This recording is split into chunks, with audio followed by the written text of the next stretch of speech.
Everything is just perfect in my life. I've got the perfect partner, everything.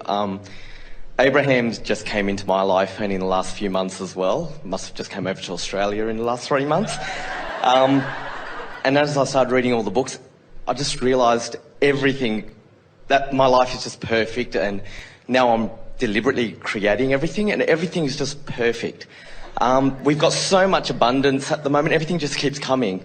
And I want to tell all my friends about this, and as soon as I tell my friends about it, this is where, like, I feel the allowing is going really well, and everything, like, the evidence is there. I'm on the cruise ship, I'm in the suite, I'm with my family, I'm just like, wow.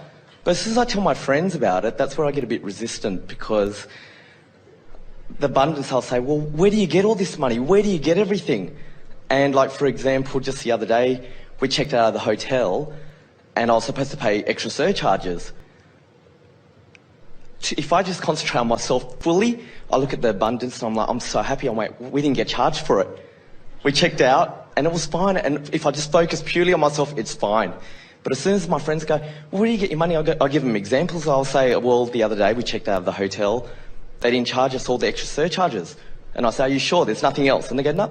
And I walk away and I'm like, okay, that's the universe doing it. But then I'm telling my friends this and I feel how I'm getting all this abundance and everything. It's not right for them how I'm getting it. It might appear like fraud or I don't know. But to me, if I just focus on myself, it's great. It just keeps coming to me.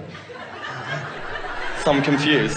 So when your friends see you thriving, they're pretty certain that there's something tricky going on. Yeah, they just can't understand how me and my partner keep getting everything. We just get everything. Well, you have two choices. Three, really, but we'll speak to two first. You can thrive anyway, or you can stop thriving to please them. Or you can, well, that's pretty much it. The thing that's interesting, and this is a discussion that we are eager to have, is that we talk about alignment. For a while we called this gathering the science of deliberate creation, but you got carried away. You got too in your head about it. And so we began calling it the art of allowing, because we wanted you to integrate your emotions into the understanding. We wanted you to feel your way to alignment. We wanted you to know that the better you feel, the less resistance there is, and the less resistance there is, then the more that you want can flow easily to you.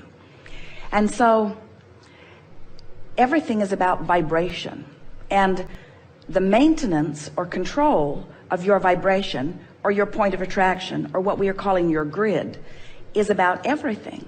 So when you think in terms of your own experience, you're a teacher. You want to uplift. You want people to know what you know. You want them to feel as good as you're feeling. And that's what makes you reach out to them. But you want to be certain that you're on stable footing before you reach out. Make sure that you're in a place where you're ready for their instability. Because when you come together as humans in conversation, you're merging vibrations, and whatever vibration is dominant is most likely going to be supreme in the midst of the conversation that you're having. So you want to do some pre-paving. You want to get into, in fact, if you get into that general place of well-being, then you'll be inspired to say the right thing at the right time. What this conversation really brings to the forefront of the conversation, the words that you just offered to us, is that it's really tempting to try to fill in your own grid.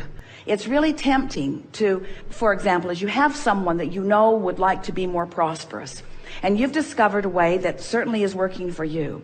So you want to explain how it is working for you, and in the process of explaining, they bring their doubt and their lack of belief. They bring their negative attention to the subject, and then unless you're really stable, then you notice their doubt. And as soon as you notice their doubt, that doubt becomes active in you. So now you're not standing in all of your power. You're not standing in all of your clarity. You're still riding the wave of what you had before, and the money that's flowing into your grid is still flowing because there was some momentum to it. But you just began another kind of momentum by trying to talk somebody into understanding something that they're not quite ready to understand. So your energy, your vibration takes a little bit of a dip, and then that discomfort really is what you're expressing here to us more than anything else. It's your awareness that you're trying to explain something, but then you get confused and you can't really explain it, and you're trying to point out the examples.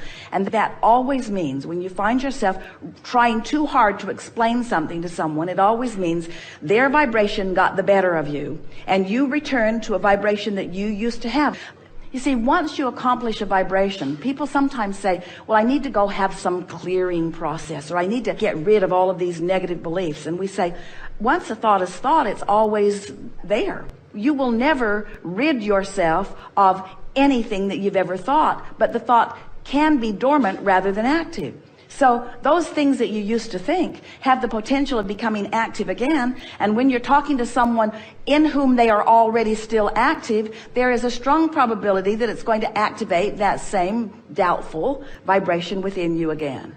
And so that's the discussion that we really want to have, because your friends are going to thrive by the clarity of your example, or they're not. But you can't do anything other than provide a very clear example to them.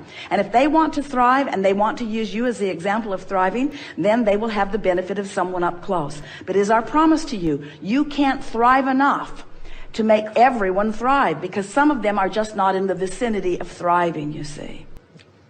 So did we say be selfish? Yeah. We're saying be selfish enough to care about the maintenance of your vibration first. So let's say that you know you're going to spend some time with someone and you would really like to be uplifting in nature for them. We would recommend that you get as general as you can be, that you step back into your well-being, into the stability of your well-being, for this reason. If you are thriving in an obvious, overt way, in front of someone who seeks that same thriving, but who is not thriving, your thriving will activate within them their lack of thriving. Because every subject is really two subjects. It's like a long stick. What is wanted is on one end of the stick, and the absence of what is wanted is on the other end of the stick. So when you present your thriving self to someone who also seeks that, but who has not discovered the path to it yet, then you activate within them, or what is activated within them by their attention to you is the other end of that. And now you are not as stable. Are you following? Have any of you had any experience like this? So what do you do about it? Do you cease thriving? No, but you can go general in your thriving. You can step back into the generalness of it, because when you step back into the generalness of it, the general thriving is something that they can easily access also. So you speak about what a beautiful day it is, or you speak about how good you felt when you got up today, or you talk about the good night's sleep that you got, or you talk about really how happy you've been feeling lately, or you talk about something really good that you ate lately, or some really wonderful run somewhere that you experienced. You talk about things that they acknowledge that they have access to, that is still at that same high vibrational frequency. It's just less detailed, and it does not fan the flames of their discord or their discomfort in such a way, you see. And so what happens then is that you are standing in front of them as this thriving being, but you are not activating within them their struggle as much, and therefore they are not introducing their struggle to you as much.